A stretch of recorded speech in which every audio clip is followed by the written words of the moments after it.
어떤 농부가 부동산 중개인에게 자기 농장을 좀 팔아달라고 부탁을 했습니다. 농장이 너무 크고 가축들이 너무 많다 보니까 일거리가 너무 많고 또 거기에 큰 호수가 있는데 그 물을 관리하는 일도 귀찮았기 때문입니다. 얼마 후 그 부탁을 받은 부동산 중개인이 그 농장을 소개하는 광고 문구를 만들어 와서 농부에게 보여주면서 마음에 드느냐고 물었습니다. 이런 문구였습니다. 아름다운 농장을 팝니다. 조용하고 평화로운 곳, 굽이굽이 이어진 언덕마다 푸른 잔디가 깔린 아름다운 그림 같은 농장, 잔잔한 호수가 있고 가축들이 평화로이 풀을 뜯는 기름진 축복의 땅이 주인을 기다리고 있습니다. 농부가 그 광고를 보더니 아니 이렇게 좋은 농장을 팔려고 하다니 내가 미쳤지. 팔지 않고 마음이 바뀌어서 다시 살기로 했답니다. 우리들이 감사의 삶을 살지 못하는 이유는 은혜를 사실은 은혜로 깨닫지 못하기 때문일 것입니다. 오늘은 하나님께서 베풀어 주신 은혜를 생각하면서 감사의 마음을 새롭게 하는 추수감사주일입니다. 미국 사람들이 많이 사용하는 말 중에 하나가 Thank you라는 말을 많이 사용하지 않습니까? 식당에 가서 음식을 먹고 난 다음에도 Thank you, 물건을 팔 때도 또 살 때도 Thank you, 인터뷰를 할 때도, 심지어는 경찰이 속도 위반 티켓을 주면서도 Thank you for your cooperation, 협조해줘서 감사하다는 말을 하죠. 미국 가정에서는 아이가 말을 배울만 하면 이 Thank you라는 말부터 가르친다고 합니다. 이웃의 친절에 대해서 감사할 줄 아는 그 사람이 좋은 교육을 받은 사람이라고 생각하기 때문입니다. 때로 우리가 다른 사람이 먼저 들어갈 수 있도록 문을 열고 기다려줄 때가 있습니다. 그럼 대부분은 감사하다고 하면서 고마운 표정을 짓고 들어갑니다. 상대방의 친절을 인정해주는 행동이죠. 그러면 친절을 베푸는 자도 기쁘고 친절을 받는 자도 기쁩니다. 그런데 어떤 때는 고맙다는 말 한마디 하지 않고 아주 뻔뻔스럽게 들어가는 사람도 있어요. 그럴 때는 좀 무시당한 것 같은 기분이 듭니다. 감사는 상대방의 가치를 인정해주는 행위입니다. 감사한다는 말을 들을 때 우리의 기분이 좋아지는 것은 내 가치가 인정받고 있기 때문이죠. 이처럼 감사는 주는 자와 받는 자 사이의 인격적인 관계를 형성해 줍니다. 하나님과 우리와의 관계도 마찬가지입니다. 내 삶에 베풀어 주신 그 하나님의 은혜를 은혜로 인정하는 믿음의 행위, 그것이 감사죠. 감사를 통해서 하나님은 우리의 하나님이 되시고 우리는 하나님의 백성된 기쁨을 누리는 인격적인 관계가 맺어지게 되는 것입니다. 그래서 감사는 하나님과 우리와의 관계를 더욱 깊은 관계로 들어가게 만드는 통로가 되는 것입니다. 그래서 하나님께서는 히브리 민족에게 감사를 제도화하도록 말씀하셨습니다. 그것이 맥추절과 초막절이라고 하는 절기죠. 우리 인간들이 기본적인 삶을 영위하기 위해서는 우리가 거쳐야 할 장막이 필요하고 또한 먹을 식량이 필요합니다. 초막절은 우리가 거쳐야 할 수 있는 장막에 대한 감사고, 맥추절은 일용할 양식을 주신 것에 대한 감사입니다. 그래서 레위기를 보시면 너희가 토지 소산 거두기를 마치거든 7월 15일부터 7일 동안 여호와의 절기를 지키되 이렇게 되어 있습니다. 그리고 종류에 따라서 하나님께 드리라는 말이 계속 나옵니다. 곡식의 처음 익은 열매는 하나님께 드리라. 우양의 첫 새끼는 여호와의 것이니 여호와께 드리라. 하나님께 드리는 제물은 점이 없고 흠 없는 제일 좋은 것으로 드리라. 뭘 그렇게 많이 드리라고 하시는지, 심지어는 레위인의 첫 아들은 하나님께 바치라. 전부 하나님께 바치라는 말로 계속되고 있습니다. 그러면 하나님은 정말 이런 것들이 필요해서 바치라고 하시는 것입니까? 오늘 찬양팀이 부른 복음성가 내용처럼 내가 누려왔던 모든 것이 당연한 것이 아니라 은혜라는 것을 깨닫고 감사할 때 우리는 은혜 입은 자의 기쁨과 행복을 누릴 수 있기 때문이죠. 우리 주변을 생각해 봐도 감사하는 사람들이 행복한 삶을 살아갑니다. 이 입에 늘 불평의 언어가 달려있는 사람은요, 불행한 삶을 살게 됩니다. 말이 씨가 된다는 말이 있지 않습니까? 내가 하는 말대로 되는 힘이 있다는 건데, 우리 가나안 땅을 정탐하고 온 정탐꾼들이 이스라엘 백성들 앞에서 야, 이거는 우리가 가보니까 그들에 비하면 우리는 메뚜기 같다고, 절대로 우리가 싸워서 이길 수 없다고, 그러한 보고를 들었을 때 이스라엘 백성들이 하나님을 원망했습니다. 하나님이 우리를 광야에서 죽이려고 끌고 나왔구나. 그때 하나님께서 그들이 원망하는 백성들의 말 그대로 행하셨습니다. 민수기 14장 말씀입니다. 너희 말이 내 귀에 들린 대로 내가 너희에게 행하리니 너희 시체가 이 광야에 엎드러질 것이라. 아무도 못 들어갔죠. 오직 가나안 땅은 하나님이 우리에게 주신 약속의 땅이니 우리 능히 이기리라고 했던 갈렙과 여호사는 그들의 말 그대로 가나안 땅에 들어가게 되었습니다. 뇌내 혁명이라고 하는 책을 보면 내가 무엇을 생각하고 있는가에 따라서 그대로 된다는 것을 과학적으로 주장합니다. 내가 생각하는 대로 내 몸의 모든 신경 조직이 그쪽으로 가려고 열심히 도와주기 때문이라는 거죠. 그래서 할 수 있다고 말하는 사람은 할 수 있는 쪽으로 몸이 기울고 할 수 없다고 말하는 사람은 할 수 없는 쪽으로 몸이 기울게 된답니다. 그러니까 불평하는 사람은 불평 쪽으로 가게 되어 있고 감사하면 감사 쪽으로 가게 되어 있다는 것이죠. 그래서 감사하는 사람은요, 인생을 긍정적으로 살아가게 됩니다. 우리 인생에는 항상 양면이 있습니다. 밝은 면이 있는가 하면 어두운 면이 있습니다. 어떤 사람은 늘 밝은 태양을 바라보면서 살아가는 사람이 있는가 하면 어떤 사람은 늘 태양을 등진 채 어두운 면만을, 그 그림자만을 바라보며 살아가는 사람도 있다는 거죠. 우리가 잘 아는 전래 동화 중에 한 어머니가 두 아들이 있는데 첫째 아들은 우산 장수를 하고 둘째 아들은 집신 장사를 하는데 이 어머니는 하루도 편할 날이 없다는 거죠. 왜? 비가 오면 아이고 우리 둘째 아들 집신 장사가 안 될 텐데, 또 해가 쨍쨍 나면 아이고 우리 첫째 아들 우산 장수가 안 된다. 그러니 늘 울상으로 살아가는 거죠. 그걸 본 이웃이 아주머니 왜 그렇게 살아가십니까? 생각을 좀 한번 바꿔보세요. 비가 오는 날은 야, 우산이 잘 팔릴 때니 우리 첫째 아들이 좋겠다. 해가 쨍쨍 나는 날은 집신이 잘 팔릴 때니 우리 둘째 아들 수지 맞았다. 이러면 행복하게 살 수 있지 않겠습니까? 그래서 그렇게 생각을 바꿔봤더니 정말 즐겁고 행복하게 살 수 있었다는 이야기. 감사는 선택입니다. 감사는 인생의 긍정적인 면을 보도록 도와주는 안경과 같아요. 그래서 이 감사의 안경을 끄면 누구를 만나든지 어떤 사건을 만나든지 긍정적으로 해석할 수 있는 능력이 생긴다는 거예요. 그래서 감사하는 사람들은 건설적이며 생산적인 삶을 살 수 있게 되는 겁니다. 통계에 의하면 종교직에 종사하는 사람들의 평균 수명이 일반 직종에 종사하는 사람보다 훨씬 길다고 합니다. 왜냐하면 이 종교인들은 긍정적인 플러스 발상을 많이 하기 때문이라는 거예요. 내 인생에 걱정, 근심이 생기면 어떤 어려운 일을 만나면 그때 종교인들은 모두 하나님께 맡기고 기도하면서 마음속에 플러스 발상을 하고 있기 때문에 결과적으로 희망을 가지게 된다. 반면 수명이 가장 짧은 직종의 사람은 언론인이랍니다. 언론인. 왜? 언론인은 비편적인 눈으로 기사를 써야 하기 때문에. 여기 혹시 언론인이 계신지 모르지만 예수 믿는 언론인은 예외.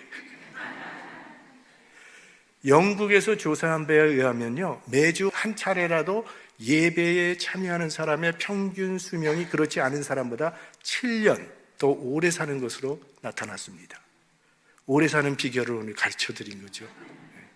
하나님의 말씀대로 살면 절대 우리 인생에 유익하지, 손해가 나지 않는다는 겁니다.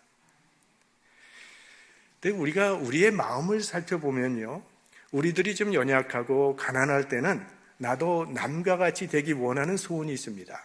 나도 남과 같은 집에서 좀 살기 원하고, 나도 남만큼 벌기를 원하고, 나도 남과 같은 생활 여건을 누리면서 살았으면 좋겠다라고 하는 소원이 있는데, 그러다가 정말 남과 같은 수준이 되면요, 그때부터는 남과 다르기를 원한다는 거예요.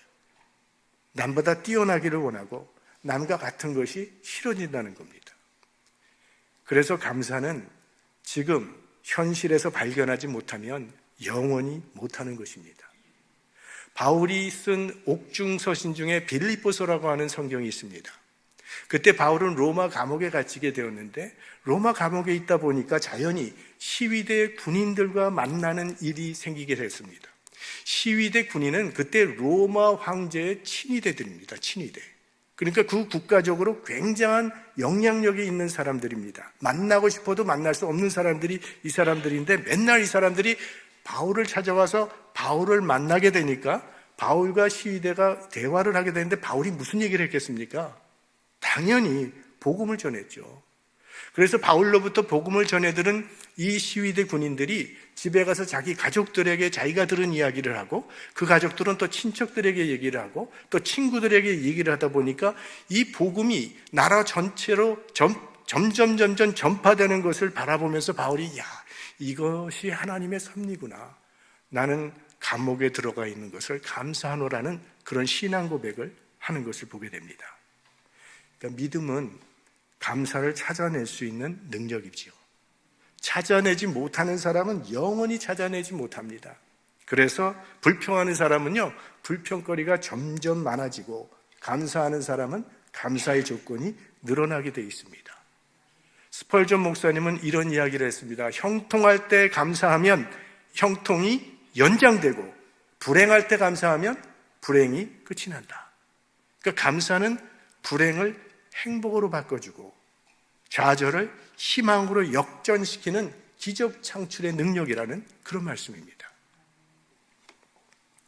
오늘 우리가 추수감사주의를 지키고 있는데 이 추수감사주일의 유래를 좀 잠시 생각해 보면요, 16세기에서 17세기에 영국은 기독교 국가이면서 기독교인들을 핍박하는, 박해하는 그러한 일이 일어났습니다. 그 이유는 왕실과 교회의 불화 때문이었습니다.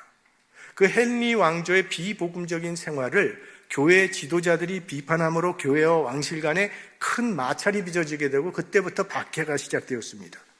런던에 가면 스미스필드라고 하는 순교 성지가 있습니다. 혹시 여러분들 가운데 멜 깁슨이 주연한 브레이브 하트라고 하는 영화를 보신 분들은 맨 마지막 장면에 스코틀랜드의 독립전쟁 영웅인 윌리엄 월레스가 잡혀서 고문을 당합니다. 그리고 죽임을 당하는데 바로 그 장소가 스미스필드입니다. 바로 이 장소에서 영국 교회의 아주 훌륭한 지도자들 300명 정도가 처형당해 죽게 됩니다. 그리고 박해가 점점 더 심해지니까 도저히 견딜 수가 없어서 청교도들이 신앙의 자유를 찾아서 배를 타고 미국 땅으로 건너오게 되는데 그들이 미국에 도착해서 첫 번 추수감사 예배를 드린 것이 오늘 전 세계 교회의 추수감사절의 유래라고 볼 수 있습니다. 그러고 보면 미국은 감사로 출발한 나라입니다. 메이플라워를 타고 영국을 떠나면서 미국으로 올 때 청교도들은 배 안에서 3가지 약속을 했습니다. 첫째 약속, 시편 100편을 계속 노래할 것. 이것이 첫 번째 약속이고, 둘째 약속은 우리 중에 누구도 되돌아가자는 말을 하지 말 것. 이렇게 다짐을 하면서 누구도 다시 돌아가자고 말하지 않았다는 겁니다. 세 번째는 우리에게 어떤 일이 닥쳐도 감사로 받아들일 것. 그들이 플리머스 해변에 도착한 것이 1620년 12월 26일이었다고 기록되어 있습니다. 그리고 원주민들로부터 옥수수 씨앗을 빌려서 농사를 지어서 첫 번 추수감사 예배를 드린 것이 그 다음 해 1621년 가을로 되어 있습니다. 자, 그때 이 추수감사 예배를 드리던 당시 그 사람들의 형편이 어땠겠습니까? 그들이 탄 배는 작은 배였지만 그들은 그런 배라도 주신 하나님께 감사했습니다. 항해진 2사람이 죽었지만 한 아이가 태어난 것을 감사했습니다. 폭풍으로 중앙에 달린 큰 돛대가 부러졌지만 배가 파손되지 않았음을 감사했습니다.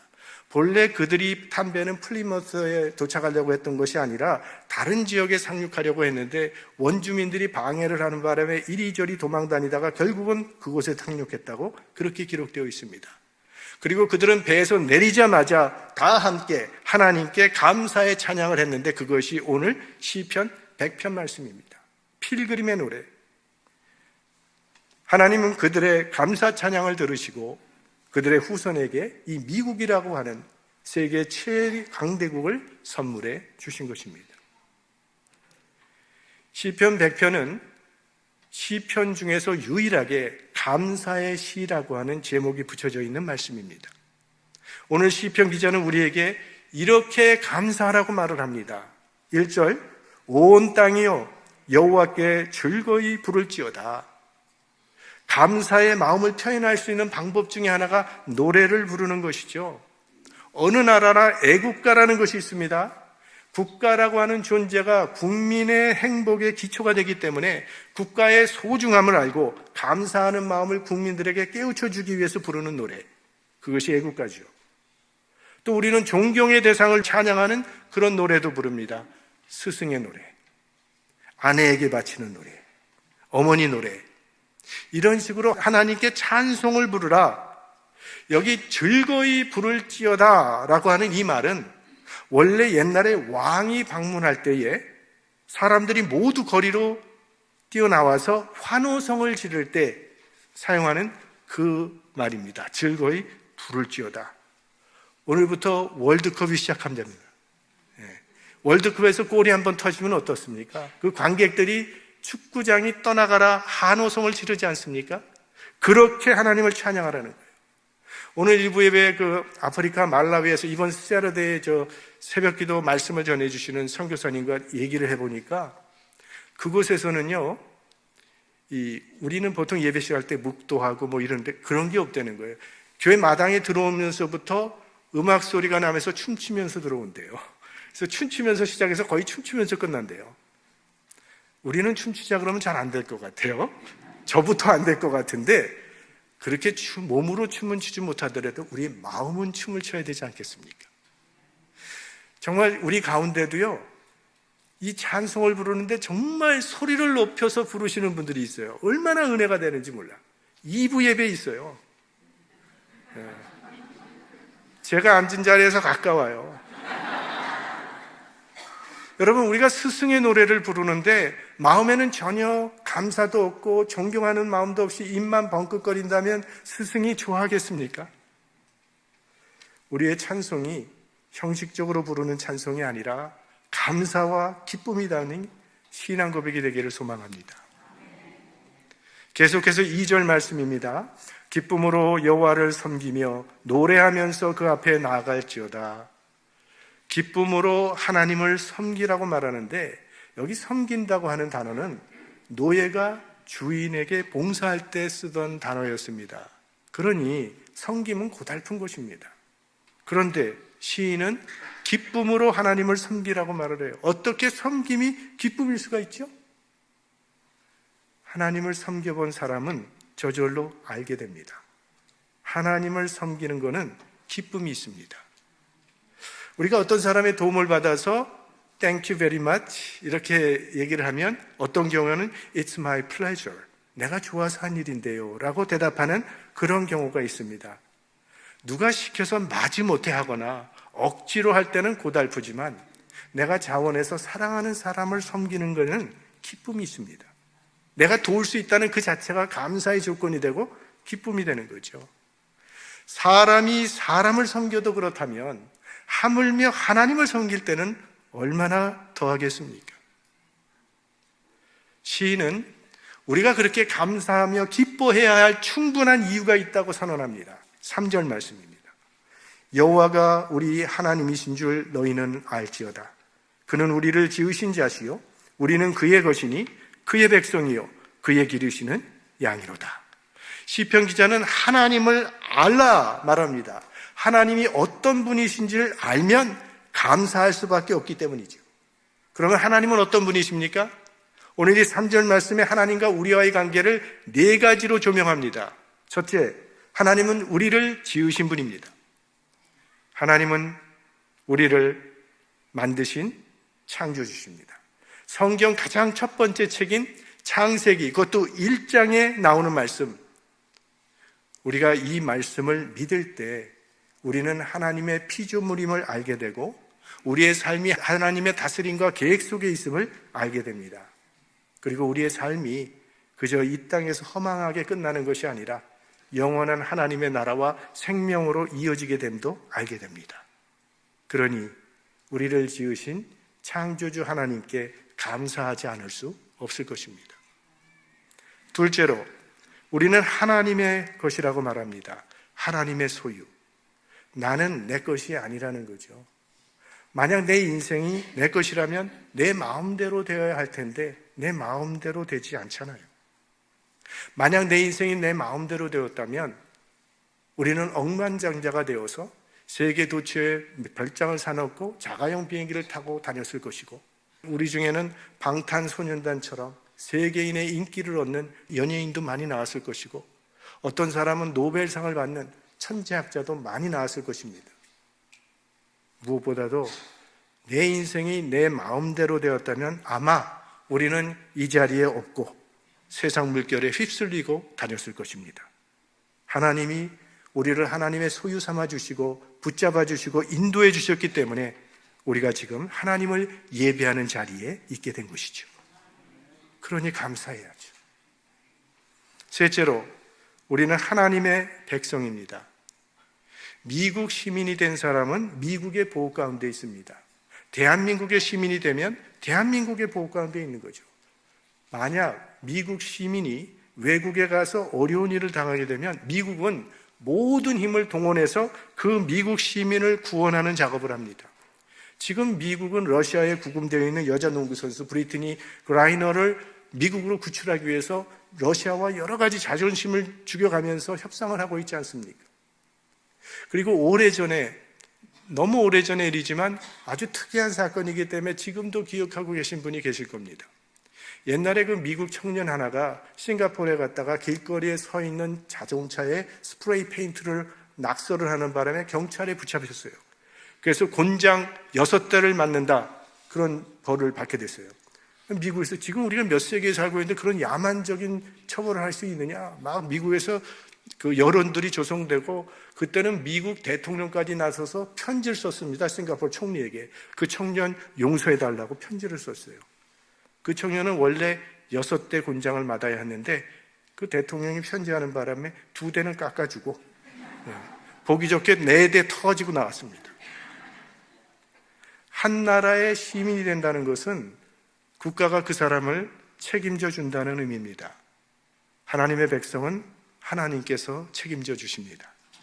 우리는 전지전능하신 하나님의 보호 속에 있다는 거예요. 그러니 감사해야죠.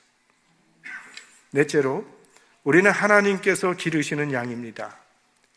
자, 양에 대해서는 이미 한번 말씀드렸지만 양은 스스로를 보호할 힘이 전혀 없어요. 날카로운 이빨도 없고 날카로운 손톱이나 발톱도 없고 그렇다고 빨리 도망치지도 못하는 미련한 동물이 양입니다. 그래서 양은 절대적으로 목자가 필요합니다. 우리가 하나님이 기르시는 양이라고 하는 것은 하나님은 우리의 목자가 된다는 그런 의미죠. 그리고 우리의 목자 되신 하나님은 졸지도 아니하시고 주무시지도 아니하시고 우리를 지키시는 분이십니다. 그래서 시인은 이렇게 권하죠. 감사함으로 그 문에 들어가며 찬송함으로 그 궁정에 들어가서 그에게 감사하며 그 이름을 송축할지어다. 감사함으로 성전에 들어가서 하나님께 감사의 찬송을 부르라, 이렇게 말합니다. 우리가 하나님의 성전에 들어갈 때 감사해야 되는 것은, 우리는 본래는 하나님의 성전에 들어갈 자격이 없는 사람인데 하나님의 아들 예수 그리스도로 말미암아 하나님의 성전에 들어갈 수 있는 은혜를 받았기 때문에 들어가며 감사하라는 거예요. 그러므로 감사하며 그 이름을 송축할지어다 라고 말해요. 감사의 찬송을 부르며 하나님께 예배하는 것이 마땅하도다 라는 그런 말이죠. 그러니까 하나님 앞에서 감사와 기쁨으로 예배하는 것이 진정한 예배자의 마음이라는 겁니다. 오늘 주일 예배를 들으러 오신 여러분의 마음은 어떠세요? 오늘 이 시편 기자의 말처럼 감사하는 마음으로 나오셨습니까? 정말요? 대부분 우리 자녀들을 보시면 대부분 우리 아이들이 사춘기가 되면요 거의 얼굴에 표정이 없어집니다. 그리고 뭘 물어보면 대답도 굉장히 단답형이에요. Yes, No, I don't know. 이런 식으로 늘 대답을 하죠. 그리고 사춘기 아이들 한번 껴안아 보셨어요? 전봇대를 끌어안 것 같은 그런 생각이지 않습니까? 느낌이? 하나님이 보시기에 예배하는 우리의 마음이 이 사춘기 아이같이 뻣뻣하게 보이지는 않을까요? 감사와 기쁨은 억지로 생기는 것은 아닙니다. 하나님이 어떤 분이신지를 바로 알 때 생기는 것이죠. 그래서 시편 기자는 마지막으로 하나님이 어떤 분이신지 선포하면서 이 시를 마칩니다. 5절 말씀 우리 다 같이 한번 합독해 보겠습니다. 대저 여호와는 선하시니 그 인자하심이 영원하고 그 성실하심이 대대에 미치리로다. 하나님은 선하시고 인자하심이 영원하시며 성실하심이 영원하신 분임을 우리가 알게 될 때 그냥 들어서 아는 것이 아니라 정말 그런 하나님이라는 것을 내 삶에서 경험으로 알게 될 때 우리 안에는 감사와 기쁨이 솟아나게 되는 것입니다. 예수 잘 믿는 사람의 특징은 감사와 기쁨이 충만하다는 것. 그래서 예수 잘 믿는 사람은요, 얼굴이 밝습니다. 여러분, 우리가 사도행전에 보면 스데반 집사의 얼굴이 천사와 같았다고 했습니다. 스데반 집사님에게 아무 걱정거리가 없고 그저 편안히 잘 먹고 잘 자서 얼굴이 천사 같았던 것은 아닙니다. 공회에서 그를 잡아 죽이려고 거짓 증인들을 내세워서 억울한 누명을 뒤집어 쓰이고 있는 그 상황인데 그의 얼굴이 천사와 같았다. 성경은 그렇게 기록하고 있습니다.